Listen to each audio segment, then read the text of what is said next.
¿De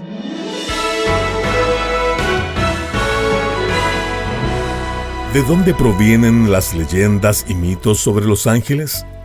¿Es posible que las supersticiones actuales sobre los ángeles nos alejen de la verdad que Dios ha revelado? Bienvenido a Sabiduría para el Corazón con el pastor Stephen Davey, en la voz y adaptación de Daniel Cuquín. Hoy seguimos con la serie Ángeles, Demonios y otros seres espirituales. En este episodio exploraremos algunas creencias erróneas sobre el mundo espiritual y veremos cómo la verdad bíblica nos protege de caer en supersticiones que nos desvían de lo que realmente importa, la palabra de Dios. Tome su Biblia y acompáñenos en este estudio titulado Rompiendo mitos y leyendas sobre los ángeles. Bienvenido. Cuando comenzamos nuestro estudio sobre los ángeles, mencioné que el interés en este tema no es nuevo o especial en esta generación. Por ejemplo, el libro apócrifo de Tobías o Tobit presenta a un ángel llamado Rafael, que dice ser uno de los 7 ángeles que están siempre presentes y tienen entrada a la gloria del Señor. Tobías 12:15. Por cierto, el libro de Tobías lo escribió un autor judío desconocido 200 años antes del nacimiento de Cristo. Entonces, tiene que ser bueno, ¿verdad? O sea, es tan antiguo, más antiguo incluso que la encarnación de Cristo. Permítame hacer una pausa y comentar sobre esto. Mire, que sea antiguo no necesariamente significa que sea verdadero o correcto. Escuche, antigüedad no es sinónimo de sabiduría. Puede que no sean más que viejas mentiras. Satanás es más antiguo que todas las distorsiones de la adoración al único Dios vivo y verdadero. Satanás es realmente antiguo, y de hecho, él es el primer mentiroso.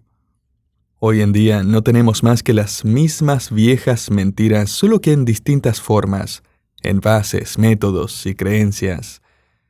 La leyenda del libro de Tobías es un buen ejemplo de ello. Permítame volver a ese libro, donde estaba antes de que me interrumpiera a mí mismo. La historia cuenta que Tobit era un judío de una piedad excepcional, que vivía entre los exiliados a Nínive. Entre sus varias obras de caridad, él se encargaba de enterrar el cuerpo de cualquier judío asesinado con el que se encontrara. Una noche, su hijo Tobías le dijo que un judío había sido estrangulado y su cuerpo yacía ahora en la plaza del mercado. Tobit fue inmediatamente a ocuparse de la situación, y esa noche, ya que tocar el cadáver lo había hecho impuro, durmió afuera de su casa. Mientras se encontraba en el patio, Tobit fue víctima de un trágico giro de eventos. Le cayó excremento de pájaro en los ojos y se quedó ciego. ¿Qué le parece hasta ahora esta leyenda? Mientras tanto, una joven judía en la ciudad de Ecbátana, llamada Sara, tenía sus propios problemas. 7 veces se había casado y cada vez el demonio celoso Asmodeo había venido y había matado a su nuevo esposo en la noche justo antes de que pudieran consumar su matrimonio. Su reputación estaba arruinada. Sara no sabía qué hacer, así que, desesperada, oró por liberación y el ángel Rafael intervino. Resulta que Tobit, el judío ciego, tenía negocios en Ecbátana. Él envió a su apuesto hijo Tobías para recoger el dinero, y el ángel Rafael, haciéndose pasar por un ser humano, se ofreció para acompañar a Tobías. De camino a Ecbátana, acamparon junto al río Tigris, y un pez saltó del río e intentó tragarse a Tobías. Rafael le dijo a Tobías que atrapara a este pez devorador de hombres, lo que de alguna manera logró hacer, y Rafael le ordenó que le quitara el corazón, el hígado y la hiel, y los guardara. Luego Rafael le contó a Tobías acerca de Sara, y le dijo que ella era la chica perfecta para él.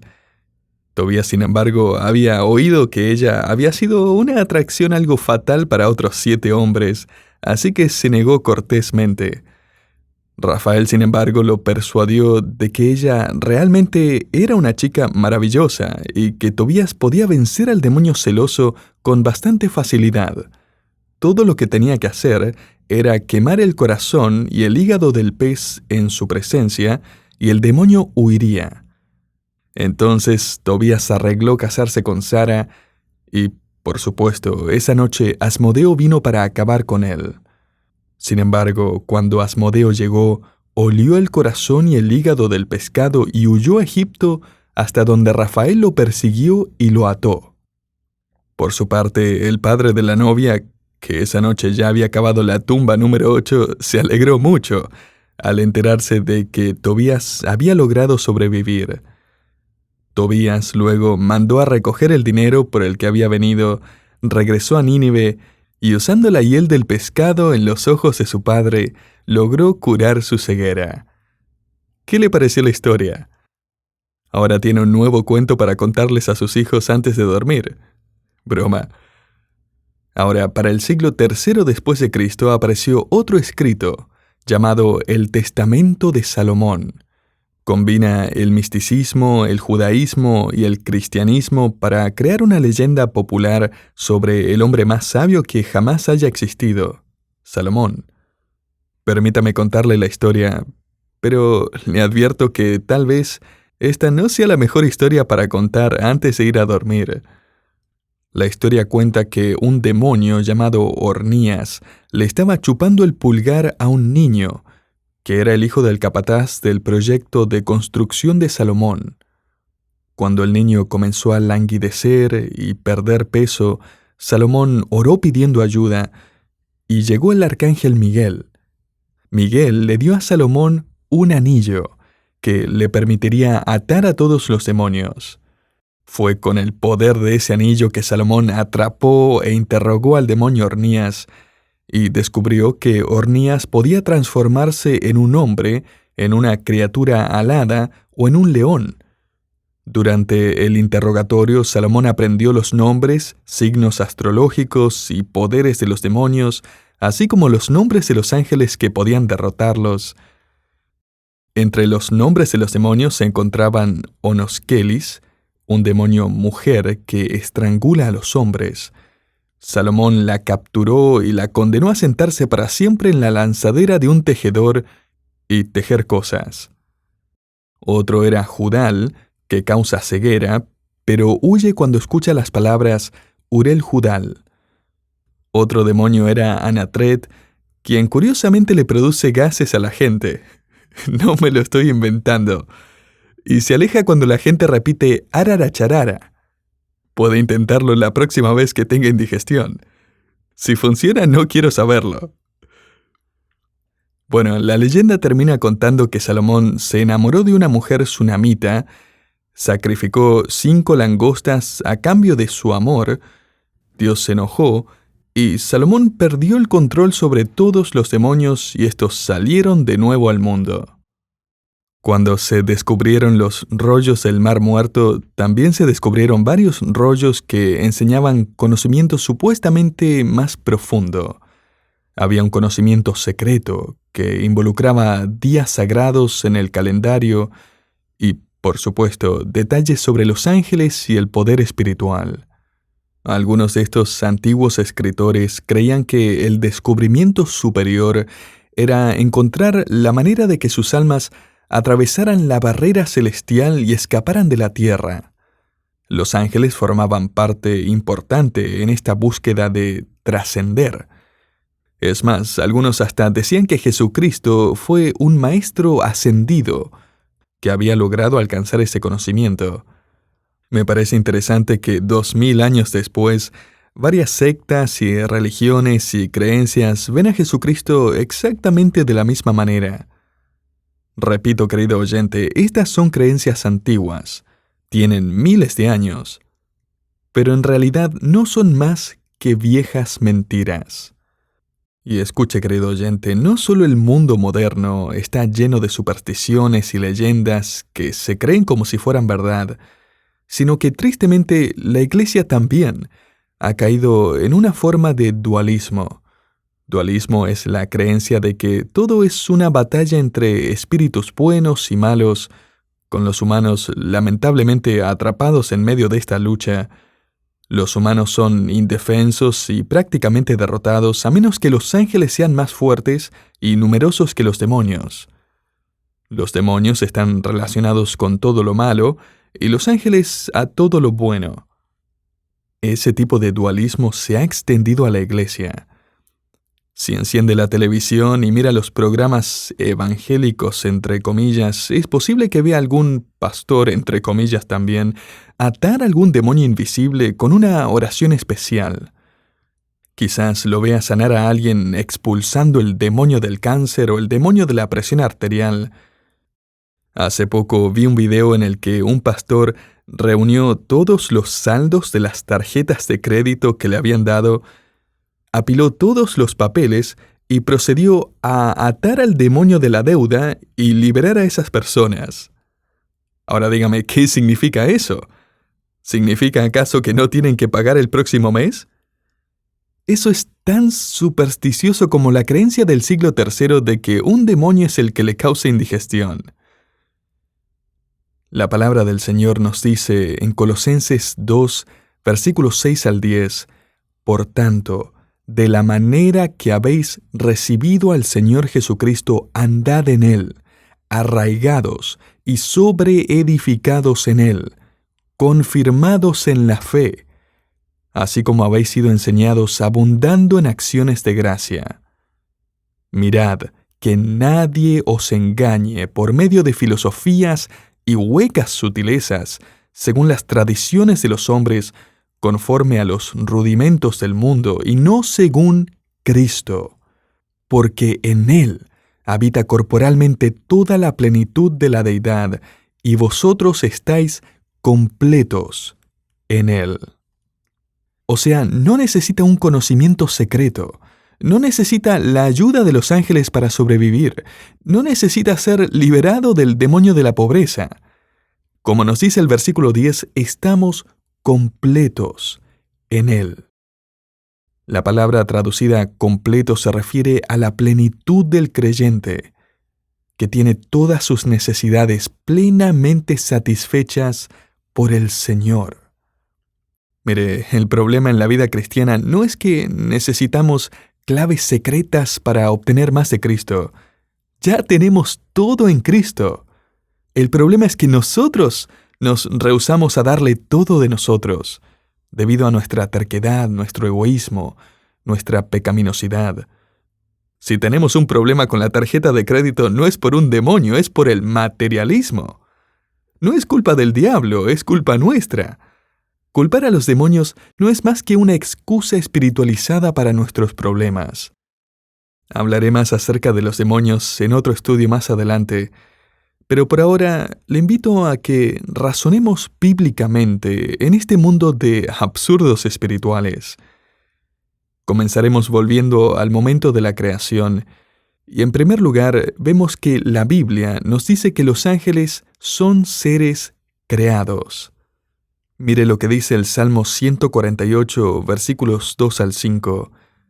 «Alabadle vosotros todos sus ángeles, alabadle vosotros todos sus ejércitos, alabadle sol y luna, alabadle vosotras todas lucientes estrellas, alaben el nombre de Jehová, porque Él mandó y fueron creados». El Evangelio de Juan, capítulo 1, versículos 1 al 3 nos dice: «En el principio era el Verbo, y el Verbo era con Dios, y el Verbo era Dios. Este era en el principio con Dios. Todas las cosas por Él fueron hechas, y sin Él nada de lo que ha sido hecho fue hecho». Y finalmente note Colosenses capítulo 1, versículos 16 al 17, donde dice: «Porque en Él, o sea, en Jesucristo, fueron creadas todas las cosas, las que hay en los cielos y las que hay en la tierra, visibles e invisibles, sean tronos, sean dominios, sean principados, sean potestades. Todo fue creado por medio de Él y para Él, y Él es antes de todas las cosas, y todas las cosas en Él subsisten. Estos pasajes nos están informando que todos los ángeles fueron creados por el Señor Jesucristo. Él fue el agente divino en la creación. En segundo lugar, la Biblia nos enseña que los ángeles fueron creados antes que las demás cosas, por lo que fueron testigos del maravilloso poder creador de Dios. Aprendemos esto en Job, capítulo 38, versículo 7, y me gustaría comenzar leyendo desde el versículo 4, donde dice: ¿Dónde estabas tú, Job, cuando yo fundaba la tierra? Házmelo saber si tienes inteligencia. ¿Quién ordenó sus medidas, si lo sabes? ¿O quién extendió sobre ella cordel? ¿Sobre qué están fundadas sus bases? ¿O quién puso su piedra angular? Cuando alababan todas las estrellas del alba y se regocijaban todos los hijos de Dios. Esa es una referencia a los ángeles que gritaron de alegría y cantaron en respuesta a los actos creativos de Dios. A todo esto me han preguntado si los ángeles tienen almas. La verdad es que no se nos dice específicamente, pero leemos que los ángeles exhiben las características que normalmente le atribuimos al alma, es decir, capacidad mental, emocional y de voluntad. En la primera carta de Pedro, capítulo 1, se nos dice que los ángeles están fascinados con la doctrina de nuestra salvación y que aún desean aprender sobre la redención. El versículo 12 dice que estas son cosas en las cuales anhelan mirar los ángeles. Ese versículo, entre otras cosas, nos deja saber que los ángeles son inteligentes, pero no son omniscientes. Es decir, no pueden leer su mente, no conocen el futuro, a menos que Dios se los revele. Sin embargo, son increíblemente inteligentes y han tenido varios miles de años para volverse aún más inteligentes. Los ángeles también fueron creados con emociones, que es otra propiedad que le atribuimos al alma. Por ejemplo, los ángeles se llenaron de gozo al ver los actos creativos de Dios, Job 38:7, adoran a Dios con asombro y humildad, Isaías 6:3, se regocijan cuando un pecador llega a la fe en Cristo, Lucas 15:10. Además, los ángeles fueron creados con voluntad propia. Tienen lo que los teólogos llaman autodeterminación, es decir, pueden elegir entre varios cursos de acción. De hecho, cuando miramos el registro de la caída de Lucifer, lo que haremos con más detalle en un estudio próximo, Lucifer dijo 5 veces: «Yo haré esto». Él decidió rebelarse, y millones de ángeles se fueron con él. Y esa elección de rebelarse confirmó su juicio. Según Mateo 25:41, ellos ya tienen garantizado un futuro eterno en el infierno. También Lucas 20:36 nos informa que una vez creados, los ángeles, tanto los santos como los caídos, nunca dejarán de existir. Son inmortales. La pregunta entonces es: ¿puede salvarse un demonio o un ángel? La respuesta es no. Los ángeles no se arrepienten ni son redimidos. Hebreos 2, del 14 al 18, deja en claro que la redención es para la humanidad, no para los seres angelicales. Ahora, los ángeles que eligieron seguir a Dios, al parecer más de 2/3 de ellos, también fueron confirmados en santidad. O sea, no fueron redimidos, pero fueron confirmados en santidad. ¿Y cuándo tomó lugar esta elección en el mundo de los seres angelicales? ¿Cuándo ocurrió esta gran rebelión? No se nos dice exactamente cuándo, pero examinando la información, creo que podemos llegar a esta conclusión. La pista número 1 es que los ángeles fueron creados antes de Génesis 1:1, cuando Dios creó los cielos y la tierra, como se nos dice en Job 38, del 4 al 7. La pista número 2 es que Satanás estuvo presente en el jardín del Edén para tentar a Eva en Génesis capítulo 3. Y la pista número 3 es que al terminar los días de la creación, Dios dijo que todo lo que había hecho era bueno. Así que asumimos que no había pecado para ese entonces. En ese caso, los ángeles debieron haber escogido entre rebelarse o seguir a Dios en algún momento entre el final de la semana creativa y Génesis capítulo 3, con la tentación de Adán y Eva. Para ponerlo de otra manera, si es que usted puede determinar cuánto tiempo vivieron Adán y Eva en el jardín del Edén, entonces tendrá su respuesta. La leyenda de Enoc, por cierto, dice tener la respuesta. Dice que Adán y Eva solo pudieron aferrarse al jardín del Edén durante 5 horas. Esa leyenda, sin embargo, no es nada más que eso. Una leyenda. Según Génesis capítulo 2, Adán tuvo el tiempo suficiente para nombrar todas las especies animales, darse cuenta de que le faltaba su otra mitad, someterse a una cirugía donde Dios le extirpó una costilla, casarse con una mujer a la que llamó Eva, y aún necesita tiempo para que lo convenza de comer una fruta que nunca debería haber comido. Mire, todo eso ciertamente tomaría más de 5 horas. A veces mi esposa se tarda 5 horas solo en convencerme de que saque la basura. Ahora, lo que podemos decir con certeza es que los ángeles tomaron su decisión antes de la caída del ser humano en pecado. Otras cosas que podemos aprender acerca de los ángeles, según lo que nos enseña la Escritura, es que los ángeles viven para servir. Y si algo es obvio es que los ángeles sirven con pasión. Mientras que los ángeles caídos odian a Dios con pasión, los ángeles santos le aman y le sirven con una gran pasión. Los ángeles no solo sirven con pasión, sino que también con privilegios. Solo imagine lo que ven los ángeles. Imagínese lo que es estar tan cerca del trono y de las cosas de Dios. Y los ángeles también sirven con propósito. Déjeme darle 3 formas en las que los ángeles sirven con propósito. Y la primera es que los ángeles exaltan el carácter de Dios. Mire Apocalipsis 5, del 11 al 14. Y miré, y oí la voz de muchos ángeles alrededor del trono y de los seres vivientes y de los ancianos, y su número era millones de millones, que decían a gran voz: el Cordero que fue inmolado es digno de tomar el poder, las riquezas, la sabiduría, la fortaleza, la honra, la gloria y la alabanza. Y a todo lo creado que está en el cielo, y sobre la tierra, y debajo de la tierra, y en el mar, y a todas las cosas que en ellos hay, oí decir: al que está sentado en el trono, y al Cordero, sea la alabanza, la honra, la gloria y el poder, por los siglos de los siglos. Y los 4 seres vivientes decían: Amén. Los ángeles también ejecutan la voluntad de Dios. Y veremos esto en detalle en otro estudio. Tercero, los ángeles también ejecutan el juicio de Dios. Escuche lo que dice Mateo 13, del 49 al 50. Así será al fin del siglo. Saldrán los ángeles y apartarán a los malos de entre los justos, y los echarán en el horno de fuego. Allí será el lloro y crujir de dientes.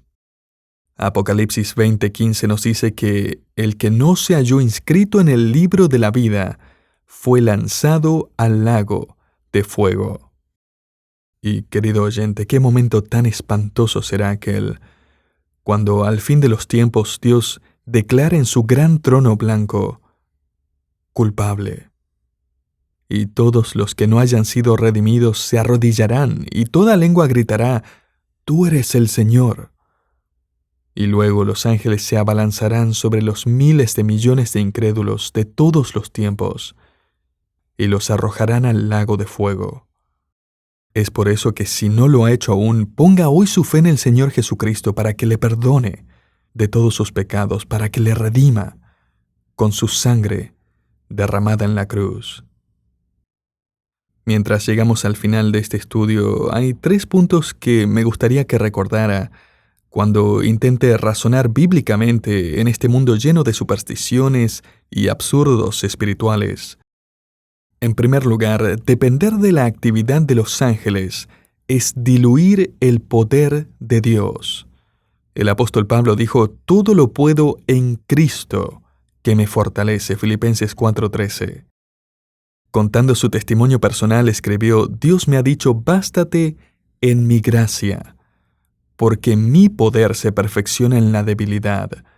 Por tanto, de buena gana me gloriaré más bien en mis debilidades, para que repose sobre mí el poder de Cristo.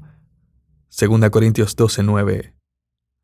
En segundo lugar, elevar el rol de los ángeles disminuye nuestra relación con Cristo, porque la Biblia nos dice: puestos los ojos en Jesús, el autor y consumador de la fe. Hebreos 12:2. La palabra traducida poner significa concentrarse, o sea, concéntrese en Jesucristo, no en los ángeles, los demonios, el mundo, sus necesidades, etc. Y en tercer lugar, la responsabilidad del creyente no es determinar qué historias son verdaderas, sino usar bien la palabra de verdad. Querido creyente, no hemos sido llamados a ser estudiantes expertos en leyendas. Hemos sido llamados a procurar con diligencia presentarnos a Dios aprobados como obreros que no tienen de qué avergonzarse, que usan bien la palabra de verdad.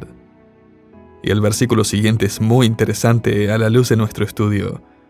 Mas evita profanas y vanas palabrerías, porque conducirán más y más a la impiedad, y su palabra carcomerá como gangrena. 2 Timoteo 2, del 16 al 17. Se nos indica aquí que debemos evitar la vana palabrería, que significa literalmente sonidos vacíos. O sea, es una charla interesante, pero vacía. Como la palabrería del libro de Tobías y el testamento de Salomón. Es interesante, pero vacío. Así que manténgase cerca de la Biblia, estúdiela. Y al hacerlo, no solo descubrirá la verdad, sino que también estará protegido en contra de todo tipo de mitos y leyendas.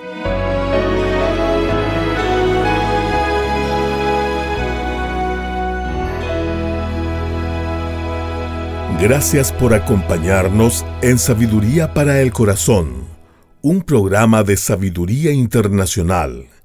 Hoy aprendimos cómo la verdad bíblica sobre los ángeles nos ayuda a dejar atrás mitos y supersticiones que pueden alejarnos de la verdad de Dios. Este episodio titulado Rompiendo mitos y leyendas sobre los ángeles forma parte de nuestra serie Ángeles, demonios y otros seres espirituales. Si este programa fue de bendición para su vida, le invito a compartirlo con otros desde su plataforma de podcast favorita o desde nuestra página web, sabiduriaespanol.org. Allí también puede suscribirse a nuestro canal de WhatsApp y a nuestra lista de correo electrónico para recibir los últimos recursos y noticias de nuestro ministerio. Le esperamos en nuestro próximo episodio.